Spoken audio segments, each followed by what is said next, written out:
Hey, listen, the Pac-12 might be falling apart, but the Big 12 looks stronger than ever. How on earth has Brett Yormark pulled this off? You are Locked On College Basketball, part of the Locked On Podcast Network. Your team every day. Hey there, what's up? Welcome into the Locked On College Basketball Podcast, the only daily national college hoop show out there. I'm your host, Isaac Shea, joined today by the brand new host of the Locked On Big 12 podcast, Mr. Drake Toll. We want to thank you for making Locked On College Basketball your first listen or watch every single day. Today's episode is brought to you by FanDuel. Make every moment more. Right now, when you bet on a Super Bowl winner, in August, you can get bonus bets every time they win in the regular season. And every purchase you make from our friends at Birddogs, they're going to send you that free white tech hat that my man Drake is wearing over there. Now, friends, Drake Toll's face is not an unfamiliar one here on Locked On College Basketball, but you're used to hearing him discuss the Baylor Bears from Wacky Waco, Texas. But Drake, as I've just said, is changing roles at Locked On, moving from covering specifically Baylor to covering Baylor and the 15 other schools of the new Big 12. And that's why we're here today with Drake, is to introduce him in his new role, but also talk about all the wildness of this expansion, how it's happening, what it's going to look like, and on and on and on. So, Drake, let me just start here. This time last year, hand up, I thought the Big 12 was in hot water. I thought they were dead in the water, but here they are today in a position of strength. Let me just make sure everyone knows the makeup of what the Big 12 is going to be starting in 24-25. They'll still have Kansas, Kansas State, Oklahoma State, Texas Tech, Baylor, TCU, West Virginia, and Iowa State. Losing Texas and Oklahoma to the SEC, which used to be like the big main thing. Yeah. How silly that was. And then the incoming schools right now, Houston, Cincinnati, BYU, and UCF from the AAC. And then next season now, 4 schools from the Pac-12, Colorado, which we learned about a week and a half ago, plus Arizona, Arizona State, and Utah. So Drake, how on earth did the Big 12 go from what I thought was dead in the water to now a place of thriving prominence? Yeah, Isaac, I'm going from covering one team to 16 teams, and I will not sleep based on what this conference is in college basketball. How did the Big 12 do it? Let me be honest with you. We're giving Brett Yormark a ton of credit for being such a savvy businessman, but really, he just said yes. ESPN came with a deal, and Brett Yormark said, "Oh, yep, great." What started this avalanche is ESPN went to the Pac-12 with a similar TV deal, and the Pac-12 said no. And that was it. The Pac-12 decided, hey, we don't want to exist anymore.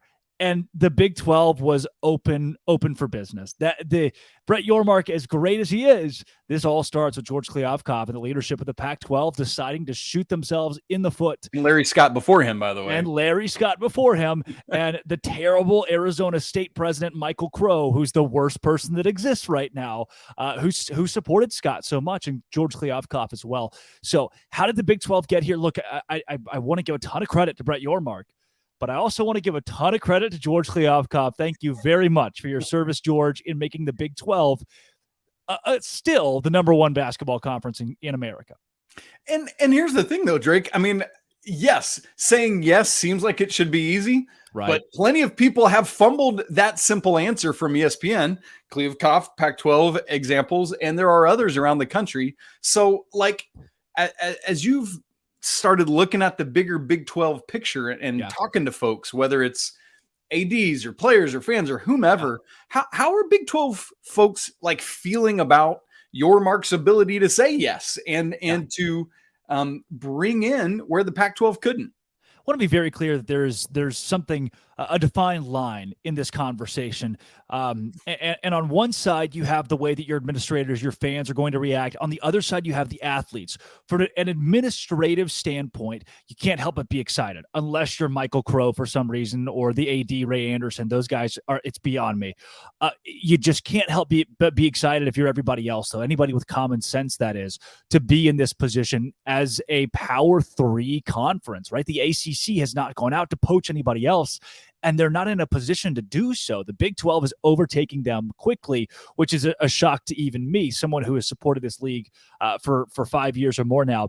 To me, where that line is, where fans and ADs and administrators love the new Big 12 and love Brett Yormark's business savvy, there's the other side where it's the athletes. And to be honest with you, Isaac, I don't think they care as much as we think they do. There are not a lot of athletes that are screaming, "Oh, I love playing in the Big 12. I'm committing to X school to play in the Big 12." The only conference with that cult type of allegiance is the SEC. That's right. Everybody chants SEC. Nobody chants Big 12. Nobody chants ACC or Big 10, and certainly not Pac-12. How do the athletes view it? I'm sure they're excited to have some new, unique matchups. But when you tell your starting point guard that now your team is in the Big 12 and your school is going to make, say, 10, 15 more $1 million a year, why is he going to care? He's not seeing a dime of that. He's not. Maybe he gets a fun new upgrade to his locker, but odds are he's not going to see a tangible effect of that move. So you get that line. A lot of folks are really happy. The athletes, I think they could care more. That's so interesting with it. What about the fan base? Does the fan base seem to be like, let's lift Brett Yormark up on our shoulders and parade him around town because we're so thrilled with what he's done? Like, is that where the fan bases are at? 100%. Brett Yormark can have a free beer at any town except for Provo in the Big 12. That's a free cougar tail for Yormark. I'll take a mocktail. Let's do it. Yeah.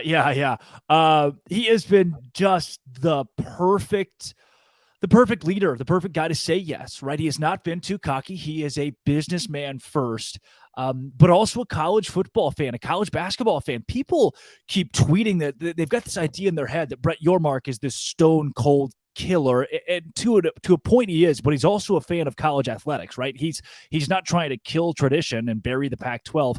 Brett Yormark is just marrying the lore, the aura of college athletics with business, which is what it always has been, and where a lot of conferences struggle. They don't put them together. That's what he's doing, and it's masterful. I think every fan is excited about Brett Yormark, especially as upset as people were at Bob Bowlesby when he was the commissioner of the Big 12. That sentiment has changed. And let us not forget, Bob Bowlesby brought in Cincinnati, BYU. That's right. He brought in Houston and UCF. A lot of credit to that guy, because the Big 12 is where they are because Bob Bowlesby, he started the Avalanche. Yeah. We have to include that name in these conversations. It's been funny to me. We don't have to talk about this, but I've been even thinking, like, what if somebody like Yormark had become the Pac-12 commissioner? Would they be the one, like how would that change what the history has been? Just somebody who was willing to say yes in the Pac-12. Man, interesting stuff. Now, here's the thing. You just, Drake, you talk about UCF, and that starts me thinking on the Eastern time zone. And then you start looking at getting in the Arizona schools. And Arizona is one of those weird states like Indiana where sometimes they're in daylight savings time, sometimes they're not. Right now they are, and they're on Pacific time. And that means when you combine these 16 schools that will make up your conference a year from now, the Big 12 will cover literally all 4 time zones on mainland USA.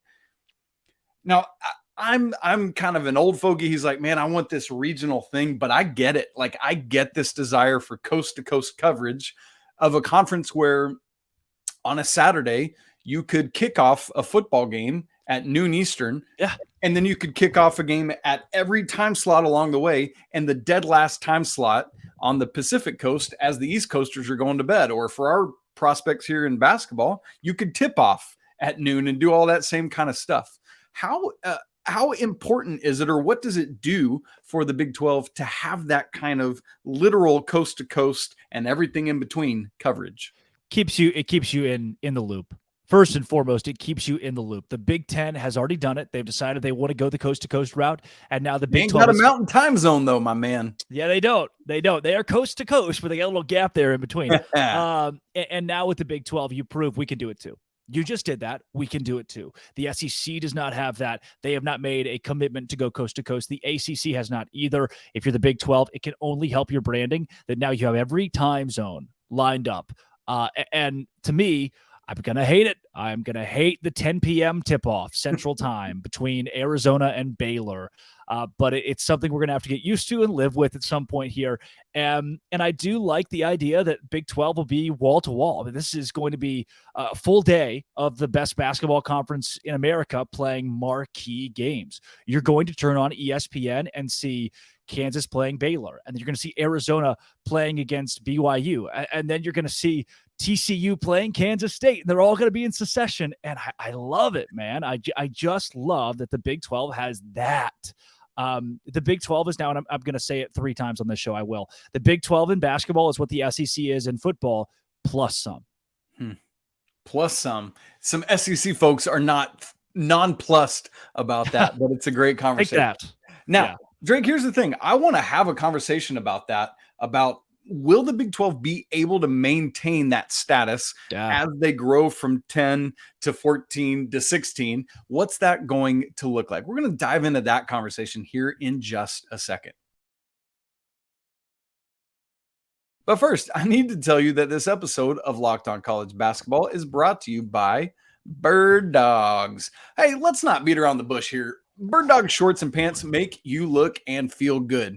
Drake, I know you just got a pair of the pants. I just got a pair of the Birddogs pants. And boy, I tell you, I love the shorts, but I love the pants even more. I was wearing them around my house the other day in 107-degree weather because they just feel that good. Plus, Birddogs stretch khaki shorts. They're designed to fit slimmer through the thigh and leg, giving you a truly sculpted look. And I need help with that, I'm telling you right now. They fit way better than regular shorts that are made of like a strict, restricting cotton. How do they do that? Well, Birddogs fixed that issue by inventing what they call cloud knit fabric that looks just like khaki, but stretches to give you a slimmer fit without sacrificing movement. Plus, Birddogs also uses anti-stink, sweat-wicking fabric that keeps you cool and dry all day long. So, go to birddogs.com/lockedoncollege or enter promo code LOCKEDONCollege for a free white tech hat that Drake is rocking over there with every order. That's birddogs.com/lockedoncollege or promo code LOCKEDONCollege for a free white tech hat. You won't want to take off your Birddogs. We promise you that. Okay, so Drake, here's the thing. From a purely basketball standpoint, that's what we're obviously talking about on this show as we look at conference realignment within the Big 12. You take what has been Ken Palm's #1 conference in America, 8 of the past 10 seasons. That is insane to me. And in those 2 years where they weren't #1, they were #2. Pretty darn good. And then you add in traditional dominant basketball programs like Arizona, like Houston, who is at the top of things right now with Kelvin Sampson. And it seems to me like the Big 12 is only serving to solidify their standing. Do you agree with that? Do you think they're getting stronger? Or do you think, kind of similar to what's happened with the ACC, is they've gotten bigger, that it is going to dilute the product some at the bottom end? Can I say both? Yeah, and this might make some Big 12 fans or fans of individual schools in the Big 12 upset. There is dilution here. There is you're adding in teams like UCF that are on a roller coaster. You're adding in a BYU, who I think is a dark horse candidate, who's on a roller coaster. Utah, Colorado. God bless Arizona State. You never really know what you're gonna get from them. Right? A great November and December, I'll tell you that. Yeah, exactly. and that's why I look at what the Big 12 has done. You know, Cincinnati's gone down a little bit after Mick Cronin. I look at what the Big 12 has done in adding these schools, and I say, hey, it's great. But there was a point this last year, especially, where you could look around and say no off days in the Big 12. You can't say that anymore. You can't say there are no off days in Big 12 basketball anymore. You're going to have a team that only scrounges together 3-4 wins in Big 12 play by virtue of the size of this conference. Now, at the same time, Texas and Oklahoma, two teams that have struggled to have consistent production in the postseason. Oklahoma, you have your Buddy Hield Final Four. That was like 8 years ago. Yeah. Man, I'm getting old, right? Yeah. It's been a long time since Oklahoma was truly on the map in college. It was Lon Kruger when they were on the map in college. That Blake Griffin year, his senior year. Yeah. Yep. Which I wasn't even born for. So we are hold the phone. When were you born? I can't disclose that. Oh, I cannot disclose that. What? I think no, Griffin was there like 08. I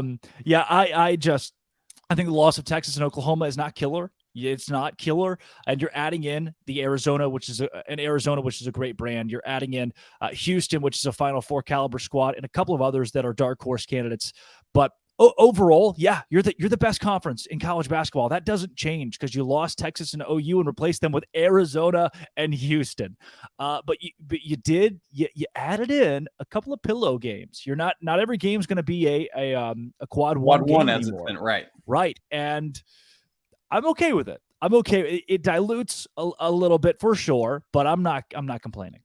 Yeah, because it seems like, like I mentioned the ACC. One of the things that we see with the ACC is obviously there's the bottom feeders like Boston College that we get that kind of situation. Woof. And Louisville last year. I'm still trying to reckon with Florida State, who just floundered beginning of the year. Yeah, it was just painful as those schools do that. But with the Big 12, I mean, I think there's still what I was saying about the ACC is you get that top end heft with Duke, with North Carolina, with Virginia, with Miami right now. And even though it's a little bit diluted at the bottom, that top flight thing is so strong. But I think with the Big 12, that top flight strength, I feel like goes even further down into the conference rankings than it has done the last couple of years with the ACC. And that to me is kind of what keeps Big 12 right there near the top. Agree or disagree? Yeah, so what I'm doing right now is crunching a couple of numbers here and carry the 4 and carry the Big 12 is the deepest conference in college basketball still. It doesn't. So I'm going to give you some teams here, and you already named a lot of these, but I want you to just think basketball when I say these. Texas Tech, TCU, Oklahoma State. I haven't even gotten to the Blue Bloods. Kansas State, who's a new blood. Kansas, who has a national championship. Iowa State, Hilton Magic. Houston, Final Four prowess. Colorado's got a big brand. Cincinnati has been dominant in March under Mick Cronin. Can they get back there? BYU. Big Ten coach, Mick Cronin, by the way. Bingo. UCLA. BYU, who's got a hell of a fan base. Baylor, who's got a national championship. Arizona State, which exists. Arizona, with their Final Four caliber, West Virginia, who was so good in the transfer portal this last year, and then Utah as well. You're looking at least 10 of these 16 teams that should go to the tournament every single year. The Big 12 might have just bought a ticket to a 10-bid league, and I am not complaining about that. And that's something I want to hit on as we get to our last segment as well, is like, what is that going to, because at some point, you have to look at the number of losses and just be like, that's just far too many. Give me this mid-major team that's 31-2 or something like that. And it's just going to be really interesting to see how the selection committee handles that going forward as we get bigger and bigger with these conferences. Because that's the thing, is we have all these teams in the Big 12, but there's still going to be 2 more than that in the Big 10. There's still going to be just 1 fewer than that in the ACC, right? And so as we look at all that, it's like, can that depth hold up?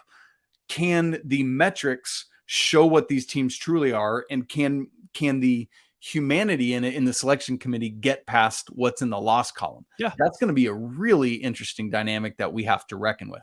And in fact, I want to talk more about that, as well as, Drake, get your thoughts on what's going to happen this upcoming season in the Big 12. We want to hit on all of that in just a second. But before we get there, one more conversation, and this one is about FanDuel.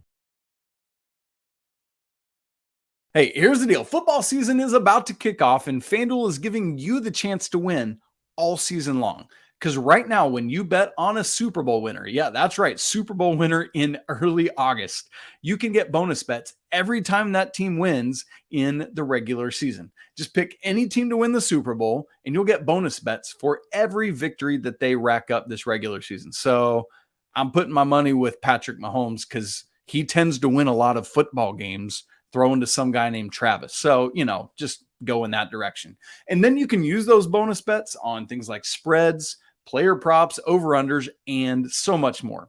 So visit FanDuel.com/locked-on and start earning bonus bets with America's #1 sportsbook. Once again, that's FanDuel.com/locked-on. All right, Drake, here we go. I want to look ahead to the upcoming season. Obviously, we're going to dive fully more in depth into this, but I mean, we got to start right at the top of this thing with the team that has dominated this conference for literally decades right now, and that's the Kansas Jayhawks, whom Bill Self seems to have right back at the top, has replenished what he lost. Recently got Johnny Furphy in the mix from Australia, who reclassified. Are you with the consensus on this? Do you have Kansas at the top of the echelon, or is somebody going to sneak in and snatch it away from the team in Lawrence? Kansas fan, here's your clip. Kansas is the team in the Big 12. Kansas is the team in the Big 12 until somebody else wants to come and dethrone them. Look, they're going to lose games. They're going to lose to a Kansas State with Jerome Tang, who's really come on. They're going to lose in Waco against a solid Baylor team under Scott Drew. I think Kansas, just like everybody else, will go through some growing pains and lose to a Utah, lose to Cincinnati unexpectedly, because that's what college basketball is. There's a ton of parity in this sport. But look at Big 12 championships.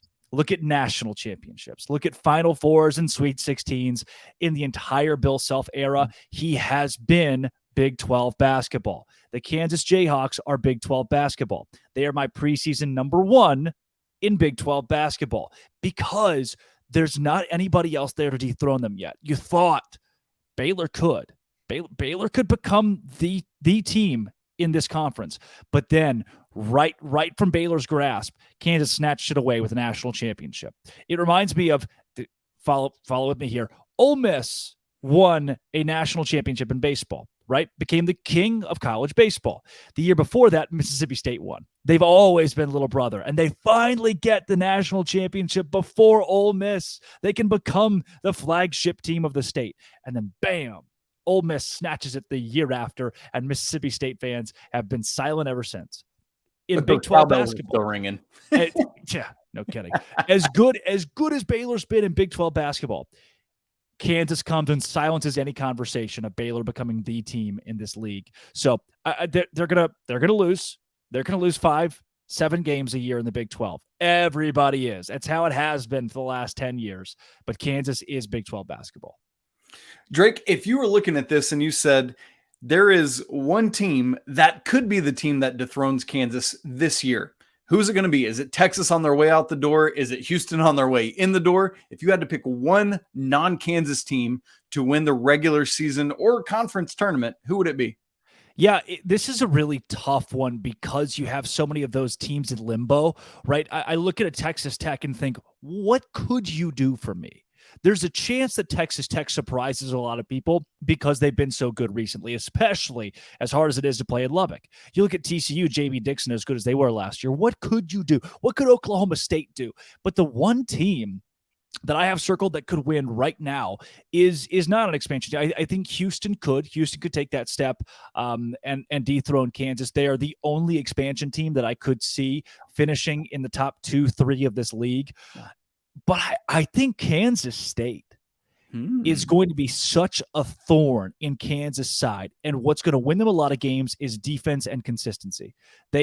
Kansas State can have a really bad shooting night and still put up 85 points. And the defense, it's because they generate turnovers. Kansas State is going to make a lot of people really uncomfortable. And they're going to beat Kansas at least once. They're going to beat Kansas next year. They're my pick. I love Jerome Tang. Close friend. I love Jerome Tang, and so I'm siding with him here. It's a heart pick. I think Kansas State, granted, not a lot of folks would say it, but they're right there, right behind Kansas next season. Yeah, I mean, how can you not but root for Jerome Tang and what he's doing? I mean, that guy alone has got to be worth a couple points a game on the sideline. Bingo. And in your hearts, right? Yeah, oh, yeah. Yeah. Drake, you talked about the expansion teams and said, Houston to you is really the only one that will probably be upper tier in the Big 12 this year, which is the Big 14 this year, I guess we're looking at. Of the other three, of BYU and Cincy and UCF, what are we expecting from them this year, in your opinion? Yeah, since he's in a rebuild, they're not going to tell you that. They don't want you to know that, but they are, and you have to. When the Hall of Fame legendary coach leaves, you automatically go into a rebuild. It's not the conventional one. You're not, scrapping house, but at the same time, you have to relearn how to win without the Hall of Fame coach on the sidelines. So Cincinnati is still in that limbo of, okay, what is our future without Mick Cronin? And it's going to take a while. It's going to take a while to recover without him on the sidelines. Then you look at a team in UCF where you go, oof, these might be the guys who don't win a lot of basketball games. You see, the fans have shifted a lot of energy to football, where I do believe they're a sleeper to make some noise, finish in the top 5 at the Big 12. In basketball, I don't think so. I don't think so. They're going, look, Isaac, it's not even law of averages. It's just the way things go. Somebody has to finish 14th. Somebody has to, and it might be UCF. Then there's BYU. And I love BYU fans. I love BYU. I love what they stand for as an institution. But at some point, the school has got to get serious about basketball. They've got to get more serious about basketball. They could be, there's no reason BYU shouldn't be good year in and year out with the brand they carry. And again, somebody's got to finish past the top 10. They're a sleeper pick for me to make the NCAA tournament as a surprise. But at the same time, they could finish at 12 or 13 if they don't decide pretty quickly, hey, we're going to consistently put basketball up at the top where football is for that school. Yeah, and I mean, that's the thing. We've seen it consistently in the West Coast Conference where Gonzaga would go to Provo and lose to BYU. And Mark Pope, Mark Pope has that Kentucky heritage. He knows what it takes to be a champion. And so never going to count out the Cougs out there in Utah. Well, Drake, you kind of hit on this in the last segment, and let's wrap with this conversation here today. As the Big 12 expands to this year 14 teams, next year 16, still wild. Could a team, you said we might now have a 10-team league getting into the NCAA tournament, or 10 teams from this league getting into the NCAA tournament. Yeah. Do you legitimately think a team could finish 10th or 11th in the Big 12 standings, maybe not this year, but next year, and still reasonably expect to make the NCAA tournament, expect for the selection committee to look past the L's that are piling up on their resume? So we're talking 16 teams in this standpoint. Yeah, let's say the 24-25 season. Could a team finish, let's just go 10th. Let's just make it that nice round number. Yeah. And have a reasonable expectation of being, hey, we're on the bubble, but we're getting in. As long as they're above 500 in the Big 12, every team above 500 in the Big 12 makes it into the big dance. So if, say, the Big 12 goes to a 20-game, 22-game conference format, and a team goes 11-11 and finishes at 10th, which is going to happen. I know what you're thinking at home, like, 11-11, that puts you at 8th. There's going to be a really good basketball team with that record. Bingo. You'd be a really good So if, and here's the deal. There are going to be 3 or 4 teams that only sneak away with 4 or 5 wins. So with that, when you're so top loaded, your number one team might be 13-7 in the Big 12. Your number one team might be 14-6 or 15-7 if you go to 22 games. So position right now at the Big 12 where if you sit at 10th and you're 11-11, you're 11-9, you absolutely deserve to be in March Madness. You absolutely deserve it. Again, the top 10 teams will go. And I think the 10th team will finish at 500 or better because there are going to be a couple of doormats that just can't.